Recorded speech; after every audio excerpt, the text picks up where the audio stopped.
Vinde a mim, todos os cansados e sobrecarregados, e eu vos darei descanso. Emmanuel intitula o seu comentário Lágrimas.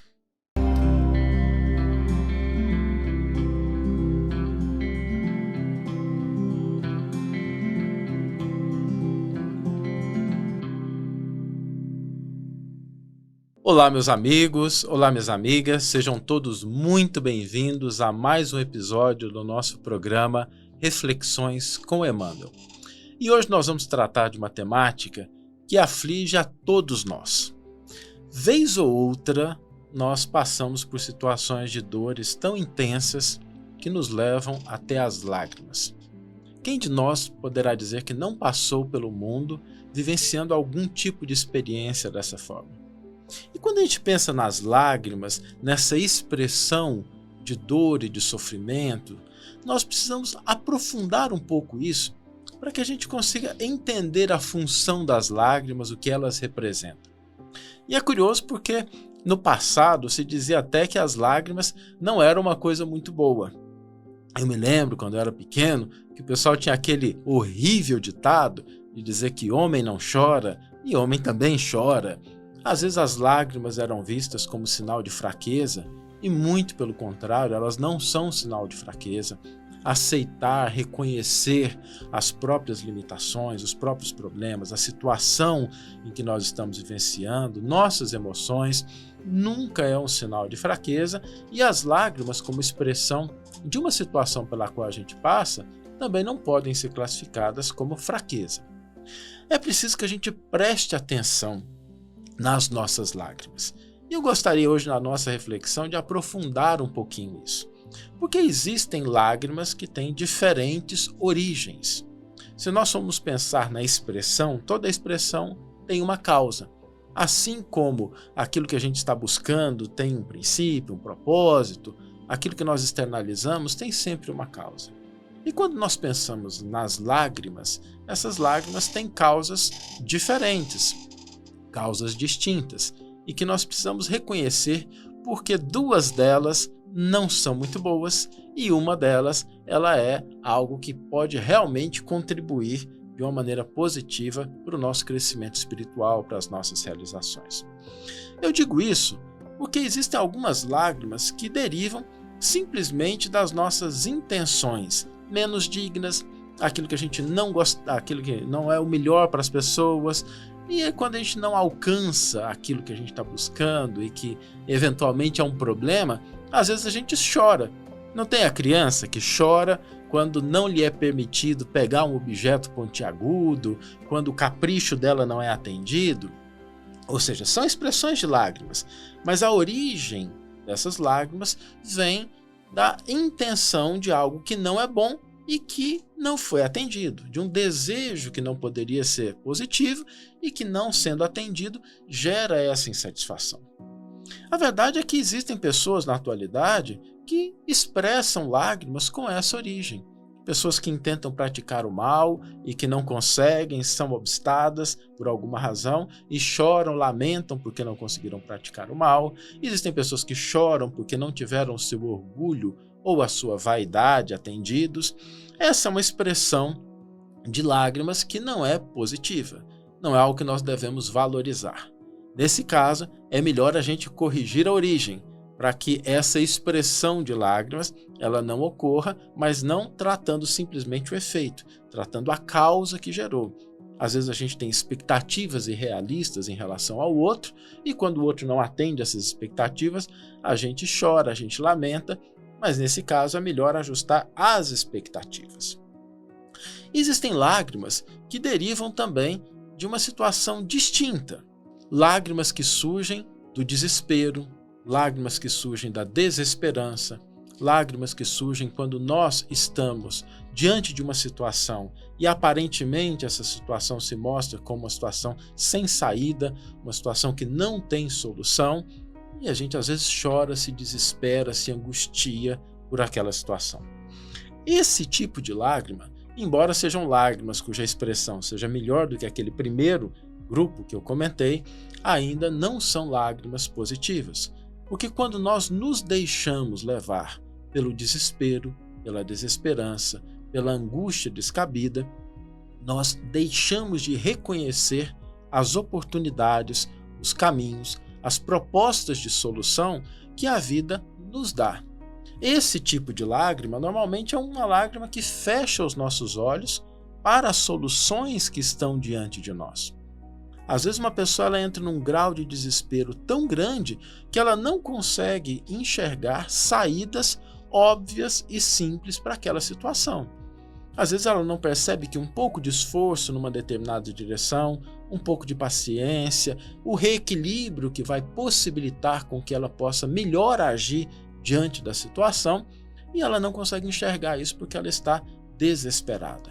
Ou então a pessoa cede ao desespero diante de uma situação que é irremediável, que não pode ser alterada e que, portanto, a gente sofre, a gente lamenta, mas a lágrima de desespero, neste caso, ela não vai contribuir com a solução do problema. Melhor seria que nós buscássemos não deixar de sentir a situação dolorosa, a falta, a ausência, a perda, porque isso não é algo saudável, mas que a gente também não caia no extremo do desespero diante de situações que não podem ser alteradas. E existe um terceiro grupo, um terceiro tipo de lágrimas, que essas são positivas. Essas refletem de fato uma conquista, um avanço, um trabalho que a gente está realizando, uma dor que ela traz o crescimento, que ela traz o progresso. E como é que a gente distingue esse tipo de lágrimas daqueles dois primeiros que não têm a sua expressão tão adequada assim? Acontece que esse terceiro tipo de lágrimas, eles sempre são eivados, eles sempre têm dois elementos que distinguem de uma maneira muito patente. Essas lágrimas, apesar de serem lágrimas, elas vêm com otimismo e esperança. É aquela lágrima que reconhece a dor, que sente a falta, que sente o problema, mas ela traz os ingredientes do otimismo e da esperança. E é importante a gente entender que otimismo não tem nada a ver com ingenuidade. Às vezes a gente acha até que as expressões de otimismo no mundo atual são expressões de ingenuidade e nem sempre é o caso. Nem sempre a pessoa que é pessimista ela é uma pessoa mais astuta, que compreende melhor, que desfruta de maior grau de inteligência, porque ela está focando num determinado aspecto, às vezes real, mas com certeza não único. A pessoa que ela é otimista, ela busca numa situação, mesmo que seja uma situação dolorosa, mesmo que seja uma situação difícil, ela busca elementos que podem trazer algo de positivo daquela situação. Que seja um aprendizado, que seja uma lição para não repetir uma conduta. Mas essa pessoa ela está olhando para uma situação que é problemática, mas ela enxerga aspectos positivos mesmo dentro daquela situação problemática. Isso é o que caracteriza o otimista legítimo, que não é ingênuo, que não deixa de enxergar num terreno que está cheio de pedras, cheio de lama, cheio de ervas daninhas, ele não deixa de enxergar esses problemas, mas ele também reconhece a flor nascente, a semente que pode prosperar, a utilidade que se pode dar ao terreno, a firmeza do solo que pode possibilitar construção, plantio de outras coisas, e por isso ele enxerga outras ações. O outro elemento que, misturado com as lágrimas, fazem com que elas sejam lágrimas positivas é a esperança, a confiança de que algo melhor pode acontecer, de que as coisas não terminaram. E quando a gente fala de esperança, é curioso porque muitas pessoas acham que a esperança ela também deriva de uma certa ingenuidade ou de incompreensão. E de fato, muitas vezes, para que a gente mantenha a esperança, nós temos que confiar em algo que vai além da nossa compreensão. E nós acreditamos que esse algo existe. Isso não é metafísica, isso não é algo irracional, isso não é algo meramente transcendental, isso é algo que para nós é algo concreto, que é a presença de Deus nas nossas vidas. A esperança legítima não é aquela que ignora que existem problemas, mas é a que reconhece que existem ações que nós podemos realizar, mas que para além daquilo que nós podemos fazer, além daquilo que nós podemos compreender, existe a presença da misericórdia divina. O que significa que muitas vezes aquilo que a gente não consegue enxergar uma solução, Deus dá um jeitinho. Aquilo que a gente não enxerga, como é que a gente vai sair daquela situação, Deus abre uma portinha. A minha mãe já está no plano espiritual, ela costumava brincar que sempre que o mundo fecha uma porta, Deus abre uma janela. Mas para isso é preciso que nós tenhamos esperança, que nós tenhamos essa confiança que vai do reconhecimento de até onde nós podemos agir, e é importante agir, e que há algo além das nossas ações. A esperança de que a vida continua, a esperança de que algo positivo pode acontecer, de que o dia de amanhã pode trazer novidades e mudanças que a gente não imagina. Então, as lágrimas que são positivas são aquelas que estão misturadas com esses dois elementos que lhe conferem positividade. As lágrimas que contêm o otimismo e a esperança, que não deixam de reconhecer as dores, que não deixam de reconhecer os problemas, mas também não deixam de cultivar a confiança, a esperança e a expectativa de que algo melhor pode acontecer. Quando as nossas lágrimas possuem essa característica, nós devemos louvá-las, porque são lágrimas que derivam de um sentimento que é construtivo, de um sentimento que não se relega ao abandono, a pessoa que sente, e que se propõe a caminhar, confiando que para além das nossas forças, além das nossas possibilidades, existem forças superiores, possibilidades que às vezes escapam à nossa compreensão, mas que estão atuando na nossa vida.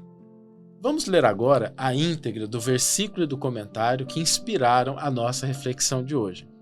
O comentário e o versículo estão no primeiro volume da coleção O Evangelho por Emmanuel, de onde nós tiramos a base para todas as nossas reflexões diárias. E nós temos aqui o primeiro volume dos comentários aos versículos do Evangelho de Mateus. E o versículo em questão está em Mateus 11:28 e nos diz: Vinde a mim, todos os cansados e sobrecarregados, e eu vos darei descanso. Emmanuel intitula o seu comentário Lágrimas. Ninguém como Cristo espalhou na terra tanta alegria e fortaleza de ânimo. Reconhecendo isso, muitos discípulos amontoam argumentos contra as lágrimas e abominam as expressões de sofrimento. O paraíso já estaria na terra se ninguém tivesse razões para chorar. Considerando assim, Jesus, que era o mestre da confiança e do otimismo, chamava ao seu coração todos os que estivessem cansados e oprimidos sob o peso de desenganos terrestres. Não amaldiçoou os tristes, convocou-os à consolação.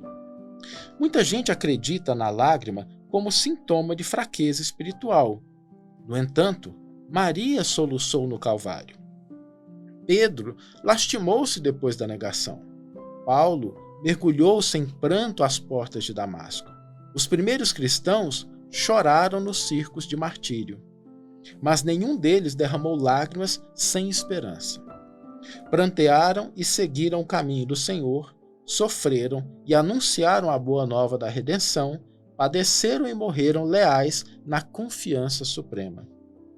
O cansaço experimentado por amor ao Cristo converte-se em fortaleza.